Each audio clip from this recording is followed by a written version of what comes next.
ikukwento ko kung paano nagbago ang mundo nang malampasan ang isang hangganan. Para sa maraming siyentipiko, ang pagtawid sa hangganang ito ay naging pagbabago sa kasaysayan ng sangkatauhan na hindi na mababalikan. Ito marahil ang pinakamahalagang pangyayari mula nang mawala ang mga dinosaur. Dahil dito nagsimula ang mga epidemya na nagdulot ng milyon-milyong pagkamatay. Ang pagbagsak ng buong mga sibilisasyon, ang paglipat ng mga populasyon ng Europeo at Aprikano, at isang matinding pagbabago ng mga ekosistema sa buong mundo. At sa napakaikling panahon lamang. Utang pa natin dito kahit di diretso ang Rebolusyong Pranses, Karnabal sa Rio, Hawaiian pizza, chili con carne at ratatouille. Ang pangyayaring ito na kilala bilang dakilang palitang Kolombiano ang humubog sa mundo sa paraang kasing dramatiko at hindi na mababawi tulad ng malalaking pagsabog ng bulkan o pagtama ng isang meteorite. Ito ay nagsimula lamang sa ilang daang lalaki na tumawid ng karagatan. Ngayon, balikan natin ang ating kwento na nagsimula sa simula ng ika-15 siglo sa pamamagitan ng paglikha ng mga bagong uri ng bangka, ang mga karabela. May parisukat at tatsulok na layag, hindi lang umaasa sa hangin sa likod para umusad. Madali silang imaniobra. Kayang harapin ang alon sa dagat at makakarga ng 150 toneladang pagkain. Bago dumating ang mga karabela, malaki ang mundo at karamihan sa mga sibilisasyon ay magkakahiwalay dahil sa malalawak na karagatan. Ang kanlurang Europa at malayong silangan ay halos hindi nagkakaugnayan. Nahadlangan ang kalakalan at palitan ng kaalaman dahil sa impluensya ng mga bansang Muslim. Nasa sentro sila ng lumang mundo at kontrolado halos ang mga daan papunta sa ruta ng seda. Sa timog, ang Sub-Saharan Africa at ang mga imperyo sa baybayin nito ay bihirang makipagkalakalan sa Europa at halos di rin kilala ng mga sibilisasyon sa silangan at Timog Asya. Tungkol naman sa tinatawag nating silangan at kanlurang bahagi ng mundo, ang lumang mundo at ang bagong mundo, namuhay sila nang walang kaalaman sa isa't isa. Dahil sa pag-imbento ng karabel sa Europa, naging posible ang matagalang paglalakbay na hindi nakikita ang baybayin at pagtawid sa malalawak na karagatan. Noong 1492, narating ng ekspedisyon ni Cristopero Colombo ang Caribe matapos tumawid sa karagatang Atlantiko gamit ang mas pinahusay na bangka. Magpapasimula ito ng sunod-sunod na mga pangyayari na magkakaroon ng pandaigdigang epekto. Sa loob lamang ng ilang henerasyon, ang palitan at paghahalo mula sa bagong uri ng barko ay malaki ang epekto sa ekosistema at lipunan ng dalawang hemispero, hanggang sa tuluyang masira ang mga balanse ng politika at magbago magpakailanman ang kasaysayan ng buhay sa mundo. Ang mga aliping Aprikano ay dinala sa matataas na lugar ng Timog Amerika para magmina ng pilak mula sa dating minahan ng Imperyong Inca na ibebenta ng mga Kastila sa Tsina. Sa Mecca, Maynila at Madrid, kumakalat ang amoy ng tabako mula Antilles sa ulap ng usok. Naghihintay ang mga Kastilang mangangalakal ng porselana at gabing Asyano mula Mexico. Malaki noon ang bahagi ng kalakalan ng Tsina na dumadaan sa gitnang Amerika. Samantala, sa karagatang Indian, ginagamit ng mga marinong Olandes ang kabibe mula Maldives bilang panukli para sa mga aliping galing Angola. Noong panahong iyon, hindi alam ng marami na ang pinakamahalagang nasamsam sa barko ng mga konkistador mula Amerika ay hindi ginto o pilak, kundi mga halaman at buto. Samantala, sa mga galyong patungong bagong mundo, ang pinakamapanganib ng mga pasahero ay hindi nagdadala ng mga sandata o baluti, kundi mga buhay na nilalang na hindi nakikita, mga mikrobyo na naninirahan sa mga payapang alagang hayop. Sila na hindi na malayang nadamay sa malaking pagbabago ng mundo ang mag-aapekto sa balanse ng mga kontinente. Sa pagdating ng mga Europeo sa Amerika, hindi sinasadyang nagsanib at nagbanggaan ang mga bagay-bagay. Dalawang mundong sagana sa ekosistema, halaman, hayop at pathogen na walang ugnayan sa loob ng milyon-milyong taon dahil sa malawak na karagatan. Sa loob ng ilang dekada, naipakilala na sa Amerika ang kabayo, baka, tupa, kambing, baboy, manok, aso at pusa. Kasama ng trigo, sebada, bigas, kape, bawang at sibuyas. Habang sa kabilang banda, ang mga kamatis, patatas, sitaw, mani, sili, papaya, vanilya, kakao, kalabasa, kamoteng kahoy, tabako, mirasol, abokado, kamote at marami pang iba ay dinala mula Amerika upang itanim sa India, China at sa buong Timog Silangang Asya. Kinain ito matapos ang ilang panahon sa Afrika, Europa at Australia.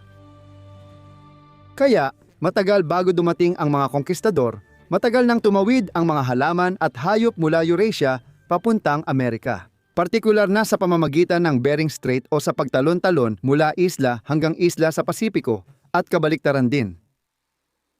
Pero ang mga paglipat na ito, na sobrang bihira, ay para lamang sa kakaunting mga uri ng halaman at hayop. Wala pang kasing laki at kabilis na nangyari noon. Para lubos nating maunawaan ang kahalagahan ng mga unang paglalakbay na ito sa kabila ng Atlantiko, balikan muna natin ng kaunti ang kasaysayan para pagtuunan ng pansin ang kahanga-hangang tao na si Christopher Columbus. Si Cristopo, na minsang tinatawag, ay lumaki sa gitnang uri ng Genes, isang malayang lungsod-estado at makapangyarihang puwersa sa dagat na nagpapalawak ng mga himpilan sa Mediteraneo at Dagat Itim. Si Columbus ay hindi talaga nakatakdang baguhin ang mundo. Una siyang apprentice mga habi, tapos naging batang dagat. Sa edad na 10, naging corsair siya sa gitna ng digmaang panrelihiyon sa Pransya. At 20 taong gulang na siya noon. At pagkatapos, dahil na rin sa mga pangyayari at tiyamba, sanay sa dagat, naging mangangalakal siya at naglakbay sa Portugal, Inglaterra at Iceland. Sa edad na 30, nagkaroon siya ng pwesto sa korte ng hari at reyna ng Castile dahil sa mga libro at mapa na binibili at ibinebenta niya. Sa pakikipag-usap sa mga intelektual at makapangyarihan, doon niya naisip tumawid sa Atlantiko. Laging pinangarap ni Columbus ang Indias. Ang masaganang rehiyong ito sa silangan ng Asya ay kilala sa dami ng pampalasa, kasiyahan, pabango at mamahaling pagkain na bihirang makarating at napakamahal sa Europa sa pamamagitan ng mga mangangalakal na Arabo at Venetian. Tulad ng ibang edukadong Europeo noon, nabasa ni Columbus ang mga kwento ni Marco Polo at tinapos ang kanyang aklat ng mga kababalaghan. Madalas niyang pangarap marating ang Indiya, Timog Silangang Asya at ang misteryosong kate, Sipangu, China at Hapon. Mula pa noong kalagitnaan ng ika-15 siglo ang mga karabela. Dahil sa mga bagong inobasyon sa paglalayag, nakarating ang mga Portuges ng mas malayo sa timog para subukang abutin ang India sa pag-ikot sa Afrika. At sa panahong ito ng kasaysayan na angkop sa eksplorasyon, nagtagumpay si Columbus na makakuha ng pondo mula sa korona ng Espanya. Paglalakbay patungong lupain ng sumisikat na araw sa kanluran. Sa madaling salita, ang ideya niya ay maglakbay patungong kanluran at tawirin ang napakalawak na karagatang naghihiwalay sa Europa at sa labis na minimiting Asya. Nakakatawa, ilang taon ng negosasyon ang inabot para kumbinsihin sina Ferdinand at Isabela ng Espanya na pondohan ang mapanganib na paglalakbay na ito. Muntik na ring pondohan ni Haring Charles VIII ng Pransya ang proyekto ni Colombo. Madaling isipin na ibang-iba sana ang naging takbo ng kasaysayan ng mundo kung ganoon ang nangyari. Mas nakakagulat, ang pondo sa unang ekspedisyon ni Cristopero Colombo ay nagmula sa isang pagkakamaling kalkulasyon. Upang matantiya ang lawak ng karagatan sa pagitan ng Europa at Hapon, pati na rin ang tagal at posibilidad ng ekspedisyon. Si Colombo ay umasa sa obserbasyon ng astronomong si Alfarghani, isang Arabong iskolar noong ika-9 na siglo na bahagyang nagmaliit sa circumference ng mundo. Sa maliit na simula, magdadagdag si Colombo ng mas malaking pagkakamali. Dahil sa kalituhan sa pagitan ng Arabong at Romanong milya, mas lalo niyang pinaliit ang sukat ng mundo ng higit 1/4. Ang pagkakamaling ito ang magpapaniwala na posible sa papel ang proyekto niyang maabot ang kasalukuyang Hapon sa pagtawid ng karagatan at tuluyang kumbinsihin ang korona ng Espanya na tanggapin at pondohan ang isang proyektong maihahalin tulad ang gastos at panganib sa isang space flight ngayon. Nang umalis ang ekspedisyon ni Colombo mula sa kapuluan ng Canary, ayon sa kanilang kalkulasyon, dapat makarating ang tripulante sa Sipangu matapos ang 4,500 kilodem na lakbay pakanluran. Sa totoo, 12,500 kilometro ang distansya nila mula sa kapuluan ng Hapon kung diretso susukatin. Walang barko noon ang kayang maglakbay ng ganoon kalayo ng tuloy-tuloy. Kaya malamang lahat ng miyembro ng ekspedisyong ito ay namatay na sa gutom. Naligaw sa gitna ng napakalawak na karagatan kung hindi umiiral ang kontinente ng Amerika. Pero andyan nga ang kontinenteng iyon, hindi ba? Noong 1492 matapos ang 36 na araw ng paglalakbay at halos maubos ang pagkain, narating ng ekspedisyon ang isang maliit na isla sa Caribbean na tinawag nilang San Salvador. Sigurado silang malapit na sila sa kapuluan ng Hapon at sa mga kayamanan ng Tsina. Sa katunayan, sa loob ng 4 pang ekspedisyon na sumunod at hanggang sa kanyang kamatayan, nanatiling kumbinsido si Colon na nakarating siya roon sa Asya at malapit nang maputol ang mga rutang kalakalan ng Venecia at Imperyong Ottoman papunta roon. Ang unang ekspedisyon ni Colon na binubuo lamang ng 3 barko at 70 katao at nabahagya lamang na nakaabot sa ibabaw ng ilang mga isla ng bagong kontinenteng ito ay hindi naman talaga naging higit pa sa isang bahagyang pagtama. Kung ikumpara sa pagbabago sa mundo, isang pagbabagong tunay na nagsimula lamang sa ikalawang ekspedisyon na mas ambisyoso sa bilang ng mga tao at nilayon talagang magtatag gamit ang 17 barkong kasama nito. May halos 1,500 tao, 1 sundalo, 1 manggagawa, mga ngalakal, magsasaka, panday at karpintero at 5 mga kolonista. Gayun din, may mga 12 ng pari na magiging unang magtatanim ng binhi ng relihiyong Katoliko sa Latin America. Pagkalipas ng 5 siglo, may halos 500 milyong mananampalataya roon.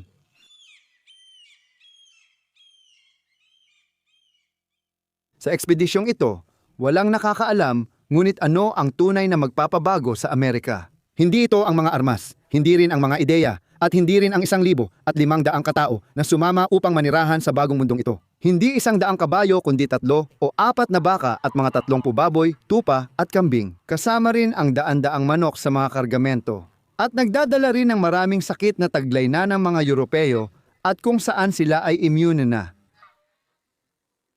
Mga sakit na kakalat ng mas mabilis pa kaysa sa mga Kastila sa buong kontinente.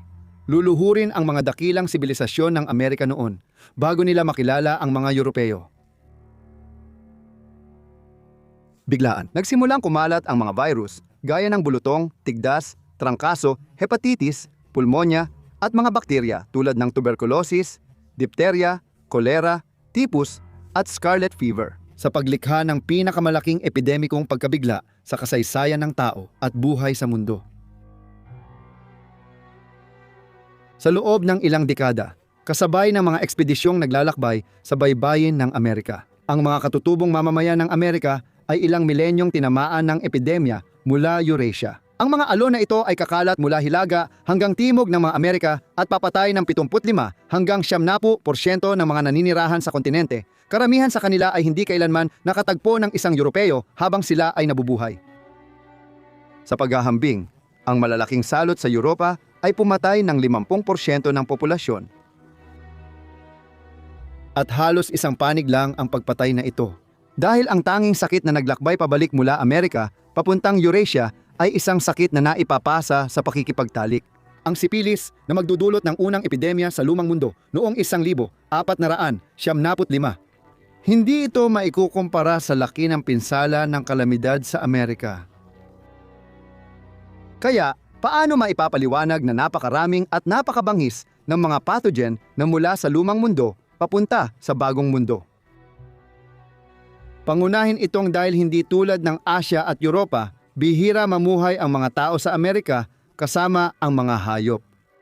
Maliban sa pabo, itim na aso ng Mexico at mga llama sa Andes, halos walang alagang hayop ang mga sapiens sa Amerika, samantalang sa kabilang panig ng Atlantiko, namumuhay ang mga tao kasama ng kanilang mga nadomestikang hayop. Sa libu-libong taon, maraming gusali ang inialay sa kanila, mula kulungan ng baka, manok, hanggang kwadra ng kabayo. Habang ang mga pintuan ng mga kastilyo ay sinadya ang laki para makadaan ang isang tao na nakasakay sa kabayo.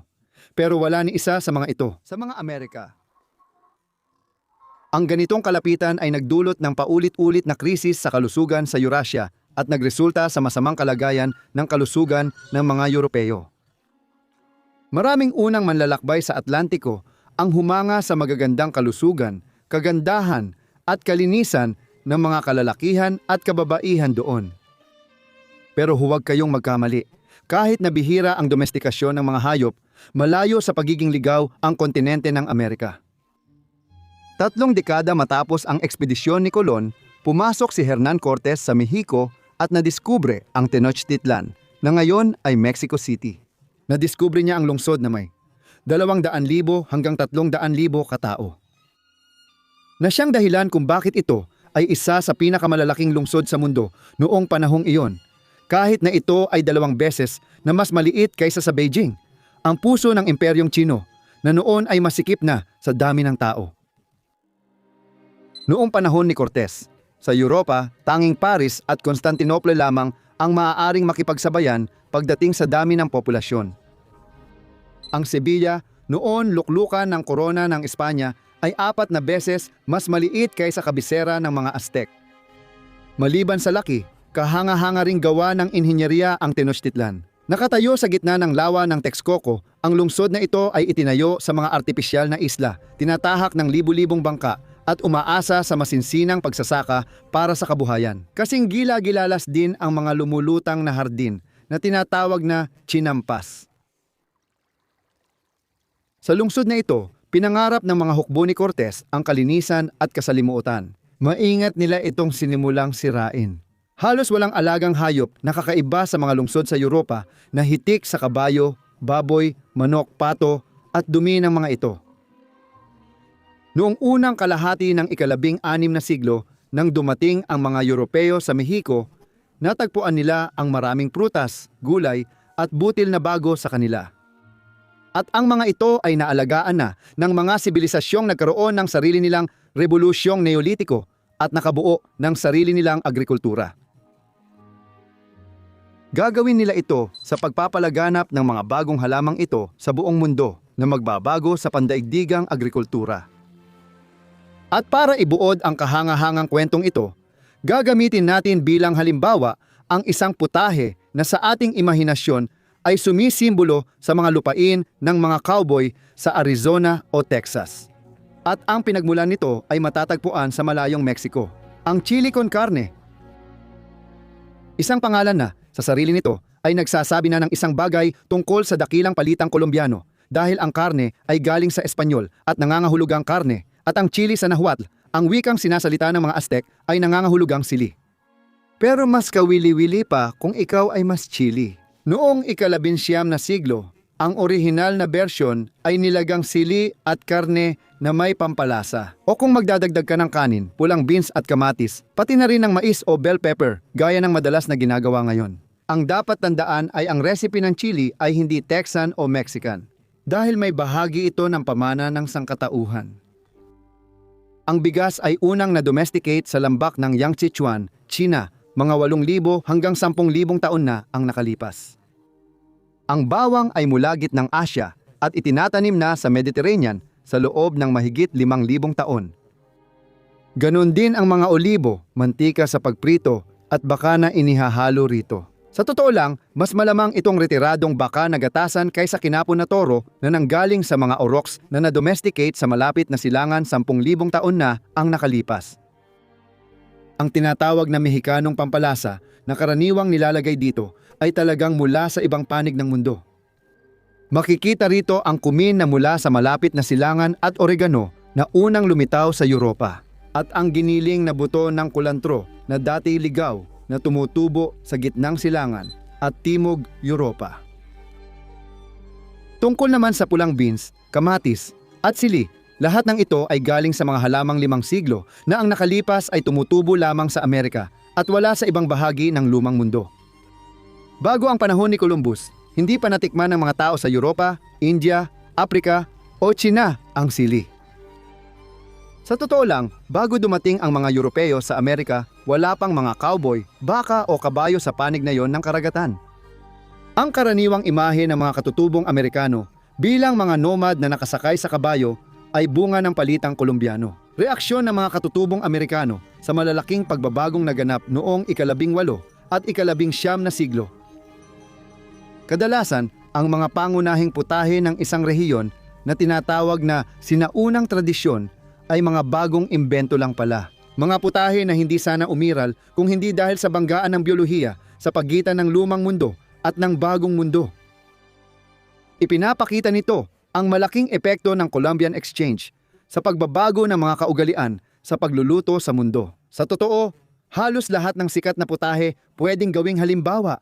Kumpleto na ang mga sangkap para makagawa ng ratatouille, tipikal na putahe sa timog ng Pransya. At ngayon, paghihiwalayin natin kung alin ang mga sangkap na kailangan para sa reseta na ito at matatagpuan na noon sa lumang mundo at alin ang mga orihinal na tumutubo sa Amerika. Dito, siguro nakikita nyo na ang problema. Epektibo rin ito sa Hawaiian pizza, isang pagkaing Italyano na sumikat sa New York at nangangailangan ng kamatis mula Mexico at pinya. Isang prutas na dating tumutubo lang sa Timog Amerika at Caribbean. Ngunit kalaunan ay itinanim na rin sa iba't ibang tropikal na rehiyon tulad ng Hawaii.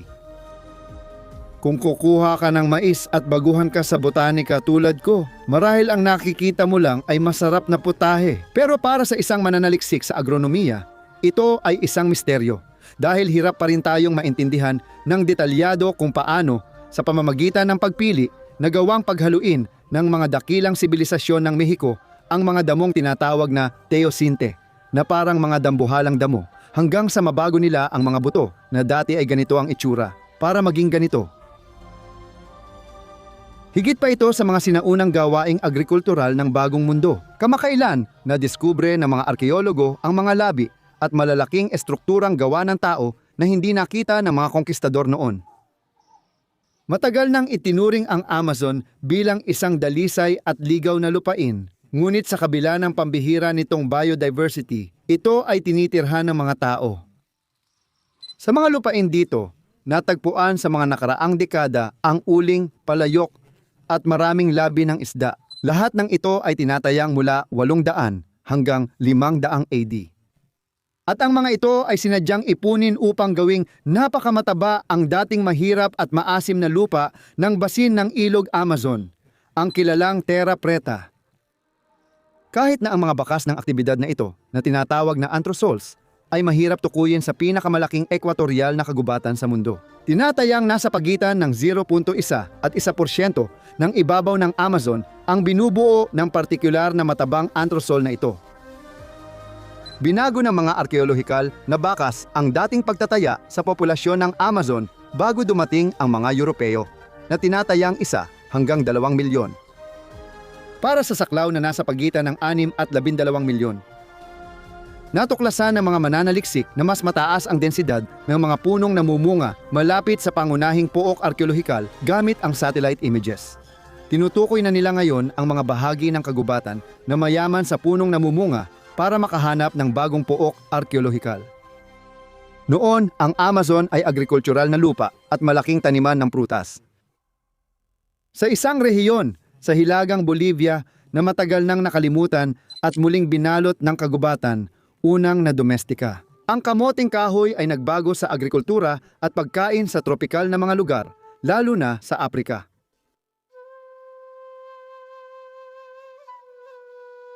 At ang pinakabaliw sa lahat ng ito ay hindi lang binago ng pagbagsak ng populasyon ng mga Amerindian ang mga tanawin. Sa puntong ang mga rehiyong nilinang ng tao na abot-tanaw, sa loob lamang ng ilang dekada, ay muling sinakop ng makakapal na kagubatan. Malamang na naapektuhan din nito, direkta o hindi direkta, ang balanse ng klima. Paliwanag ko lang, makikita nyo, nakakabighani ito. Nang dumating ang mga Europeo sa baybayin ng Amerika, maraming malalaking pamayanang naninirahan ang umuunlad noon sa baybayin at sa loob ng kalupaan. Ang konfederasyon ng Iroquois sa Hilagang Silangan, pati mga Cherokee, Creek at Appalachian, o kaya ang mga mula sa sibilisasyong Mississippian na nagkaisa noong ika-17 siglo bilang Chactas. Sa silangan ng magiging Estados Unidos, taon-taon sinasadyang nagsisindi ng apoy ang mga Amerindian para kontrolin ang paglago ng mga puno at palayain ang pastulan para sa mga halamang kumakain gaya ng usa at bison. Dahil sa mga sakit mula Europa na nagpabagsak sa populasyon ng mga katutubong Amerikano, natigil ang kanilang pagkontrol sa malalawak na teritoryo gamit ang apoy. Ngunit ang mga malalaking sinadyang sunog na ito ay nagpalaya ng hindi maliit na dami ng carbon monoxide. 2 sa atmosfera sa loob lamang ng ilang dekada. Pagkatapos ng dagok ng epidemya, muling bumabalik ang kagubatan at muling sumasaklaw sa buong silangang Hilagang Amerika habang sumisipsip ito ng malaking dami ng carbon monoxide. 2. Sa loob ng isang siglo, mula Canada hanggang Florida, kasing lawak ng Pransya ang nababawi ng kagubatan. Mula sa parang hanggang sa makakapal na kagubatan, ito ay magdudulot ng nakakagulat na epekto. Iniisip na ang muling pagtubo ng malawak na kagubatang ito ay posibleng nakatulong sa pagsimula ng maliit na panahon ng yelo, isang yugto ng klima na tumagal ng halos 3 siglo. Kilala ito sa Hilagang Hemisphere dahil sa matitinding taglamig, malamig na tag-init at masasamang ani. Naging sanhi ito ng maraming tagutom at hindi direkta ng napakagulong kalagayan ng politika. Ang pagbagsak ng dinastiyang Ming, ang kasarinlan ng Amerika o kahit ang Rebolusyong Pranses ay bahagyang pinatindi ng gutom na dulot, bukod sa iba pa, ng pagbaba ng temperatura at hindi regular na pag-ulan. Kasunod ng pagkapuksa ng mga katutubong Amerikano, mabilis na bumaba ang kanilang bilang sa kontinente sa loob ng wala pang 2 siglo. Mula 60 milyon, bumaba sa mahigit 4 milyon ang bilang pagsapit ng ika-16 na siglo matapos dumating ang mga Europeo. Siyempre, may iba pang mga salik na nakakaapekto at nagpapaliwanag kung bakit bumaba ng husto ang temperatura sa Hilagang Atlantiko mula 1,550 hanggang sa katapusan ng ika-19 na siglo. Kabilang dito ang pagbaba ng lakas ng ating bituin sa ibabaw sa panahong ito, pati na rin ang mga pagsabog ng bulkan na sobrang matindi, na bumalik ang kanilang abo sa kalawakan ng sikat ng araw. Ang pagsabog ng bulkan na Tambora sa Indonesia noong 1816 ay pumatay ng higit 100,000 katao sa mga kalapit isla at nagdulot ito ng 1 taon na walang tag-init na naging sanhi ng pagbagsak ng ani sa Tsina, Amerika at Europa, kung saan nagkaroon ng taggutom na pumatay rin ng halos 100,000 katao. Maliban na lang na ang mga fenomeno na ito, ang mga batik sa araw at mga bulkan na pinagsama ay hindi sapat para maipaliwanag ng malinaw kung bakit tumagal ang maliit na panahong glasyal na ito. Dahil dito, may ilang mananaliksik na naniniwalang may ikatlong puwersang kumilos, ang muling pagdami ng mga puno sa Hilagang Amerika, na sa mabilis na pagsipsip ng malaking dami ng carbon monoxide, 2 ay maaaring nakatulong sa lalo pang paglamig ng klima. Pinagdedebatehan pa rin ang hipotesis na ito. Aaminin ko, gusto ko ang ideya na hindi direktang tumulong ang mga mikrobyo sa pagpapababa ng temperatura at paglamig ng ilang lugar. Ang mga tagutom ay maaaring naging sanhi ng mga revolusyon, gaya ng sa pagkakatatag ng Estados Unidos at pagbagsak ng monarkiya sa Pransya noong 1789. Ang mahalaga ay kung ano ang nagligtas sa pinakamahihirap sa Europa sa dulo ng ika-18 siglo. Sa taggutom, patatas ang nagligtas, hindi revolusyon. Kung tutuusin, sila ang tunay na hiyas ng palitang Kolombiano, hindi ba? Dahil ang binagong ugat na ito sa ilalim ng lupa na tinatawag nating tuber at nagmula sa Andes, ang nagligtas sa Hilagang Europa mula sa taggutom. Pinakain nito ang tao ng mas mura at pinayagan silang magpalaya ng lakas paggawa at yaman para sa mga proyektong kolonyal, industrialisasyon noong ika-19 na siglo. Dahil dito, maraming historiador ang itinuturing ang patatas bilang pinakamahalagang yaman mula Amerika. Dapat sabihin na ang ilang uri ng patatas sa lumang kontinente ay nagbago lahat. Mas produktibo ng 4 na beses ang patatas kaysa butil bawat ektarya at tumutubo pa sa lupang hindi mataba, habang halos hindi naaapektuhan ng masamang panahon, lamig, yelo o bagyo. Tayo ay patuloy nagtatanim ng butil dahil madali itong dalhin, itago, at mahalaga ito sa paggawa ng tinapay na kailangan natin. Sabi nga ng mga Irish, huwag ilagay lahat ng patatas sa iisang basket. Noong unang kalahati ng ika-19 na siglo, tinanggap ng Ireland ang patatas bilang dagdag sa gatas at serbesa. Natugunan ng diet na ito halos lahat ng kanilang pangangailangan. Para sa halos 40% ng populasyon, patatas lang ang solidong pagkain nila. Napatunayan ng 3 mananaliksik ang bisa ng diet na ito noong 1925. Sa 161 araw patatas, gatas, at serbesa lang ang kinain nila. Walang kakulangan, walang pagbabago sa timbang, at wala ring, ayon sa kanila, matinding pagnanais na magpalit ng pagkain. Ang patatas ay buhay at kamatayan dahil ang Kolombianong palitan ay walang katapusan. Noong 1845 ang mildew, isang microscopic na kabute na galing Hilagang Amerika, ay lumitaw sa Ireland at winasak ang halos 50% ng ani sa loob lamang ng ilang linggo. Sa sumunod na taon, sinakop ng mildew ang lahat. Malaki ang naidulot ng Columbian Exchange sa Europa. Bigla siyang nagpatuloy. Sa ilang taon, mawawala ang 1/4 ng populasyon ng Ireland. 1 milyong tao ang mamamatay sa gutom. Halos 2 milyong iba pa ang mapipilitang lumikas at mag-migrate sa Estados Unidos, Canada at Australia. At ngayon, ang mga Irish naman ay naging bahagi na rin ng malaking Columbian Exchange galing sa paglipat ng halaman, sakit at tao. Sa ngayon, tinatayang may 70 milyong tao sa buong mundo na may lahing Irish. Ang kasalukuyang populasyon ng Hilaga at Timog ng isla ay 6.3 milyon. Mas mababa ito sa 8 milyong naninirahan sa isla bago dumating ang mildew. Sa buong mundo, at lalo na sa Europa, ang patatas ay nasa sentro rin ng pagbabago mula sa subsistence farming patungo sa industrial na agrikultura na gumagamit ng maraming pataba at pestisidyo. Ang unang pataba na inexport, ibinenta at ginamit sa industriya ay ang guano.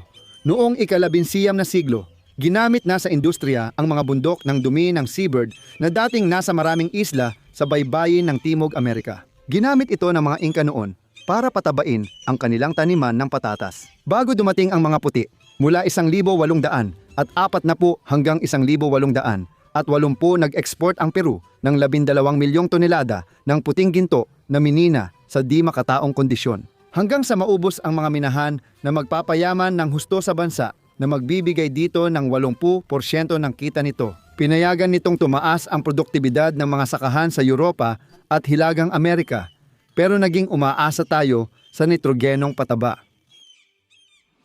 Sa huling bahagi ng ika-19 na siglo, nilabanan ang pagdating ng peste ng Colorado o Dirifor sa patatas mula Amerika. Dahil sa trauma sa mildew, nagwisik ng maraming pestisidyo na may arseniko ang Hilagang Europa at Estados Unidos sa mga taniman ng tuber. Noong dekada 1,000, 960 lang at nang dumating ang DTTT, nalaman ang panganib ng substansyang ito sa lupa at tao. Sa Tsina, ang kamote at mais ang nagligtas sa mga magsasaka mula sa gutom noong maliit na panahon ng yelo at nagdulot ng pangmatagalang pagbabago sa bansa. Wala pang 1 siglo matapos ang unang mga ekspedisyon ng mga kolono sa pagitan ng 1,500 at 80 at 1,990. Ang mga palayan sa lambak ng Fujian, ang rehiyon sa silangan ng Tsina na nakaharap sa Taiwan, ay naapektuhan ng matitinding pag-ulan. At sunod-sunod ang taggutom hanggang sa ibigay ang utos na magtanim ng maraming kamote. Sa 1 siglo, tumaas ang populasyon ng Tsina mula 70 naging 130 milyon. Napadali ang pagsakop ng Han sa tigang at mabundok na kanlurang teritoryo ng gitnang imperyo dahil sa pagtatanim ng kamote, patatas at mais. Ito ay mga halamang tumutubo sa lupang salat, sa sustansya sa mga rehiyong ito at may mataas na ani. Dahil dito, may isip natin na kung wala ang mga ito, ang Tsina at ang nangingibabaw na lahing Han ay maaaring hindi naging dambuhalang bansa na kilala natin ngayon. Isang hakbang na lang ang kailangan. Ngayon, ang Tsina ay gumagawa ng 75% ng kamote sa mundo at pangalawa sa mais production kasunod ng Estados Unidos. At pagkatapos nating pag-usapan ang impluensya ng mga halamang Amerikano sa Tsina at sa Europa, kailangan ko namang magkwento sa inyo tungkol sa malaking epekto ng Kolumbianong palitan sa kontinente ng Afrika. Simula pa noong unang dekada ng kolonisasyon, kinailangan na ng Europa ng lakas paggawa para magamit ang yaman ng bagong mundo. Halos naubos ang mga Amerindian dahil sa sakit mula Europa at kolonyal na pagsasamantala. Ang mga Europeo ay namamatay sa trabaho dahil sa init, mahalumigmig na klima o impeksyon ng malaria. Upang malutas ang krisis sa lakas paggawa, Ang mga unang kolonyalista sa Amerika, Portuges, Kastila, Pranses at Ingles ay humingi ng tulong sa mga mayayamang kahariang kanilang nakita sa mga baybayin ng kanlurang Afrika. At ang kalakalan o mas tamang sabihin, ang krimen na kanilang naisip ng magkakasama ay magiging isang sumpa para sa buong Afrika. Kalakalan ng tao sa pamumuno ng mga Europeo. Sa tulong ng malalaking kaharian sa kanlurang Afrika, tulad ng kaharian ng Dahomey, sa kasalukuyang Benin, o ng kaharian ng Congo, sa kasalukuyang Angola, unti-unting nabawasan ang populasyon ng Sub-Saharan Africa at nag-ugat ang mga etnikong alitan na ang sugat ay nananatili pa rin hanggang ngayon. Isipin ninyo na tinatayang sa bawat Aprikano na naging alipin sa Amerika matapos sa pilitang tanggalin sa kanilang mga lupain, may dalawa pang iba na namatay sa dagat o sa mga armadong labanan na may kaugnayan sa kanilang pagkakahuli. Sa loob ng mahabang panahon, mas maraming Aprikano kaysa Europeo sa Amerika, lalo na sa Brazil at Caribbean. Humigit kumulang 12-20 milyong Aprikano ang na-deport sa 400 taon ng pagkaalipin. Mga 10-20% ng mga dumating sa Brazil at Caribbean ay nakatakas sa mga plantasyon. Sila ay magiging mga maron, mga takas. Matagal nang hindi na itala sa kasaysayan ang kanilang lihim na kasaysayan at pakikipagtagpo sa mga katutubong Amerikano. Sinusubukan ngayon ng arkeolohiya na hanapin ang mga bakas ng mga pangyayaring ito na hindi kailanman naisulat sa papel. Ang iba ay nanatili sa plantasyon hanggang mag-organisa ng pag-aaklas, gaya ng nagdala sa kalayaan ng Haiti o Saint-Domingue.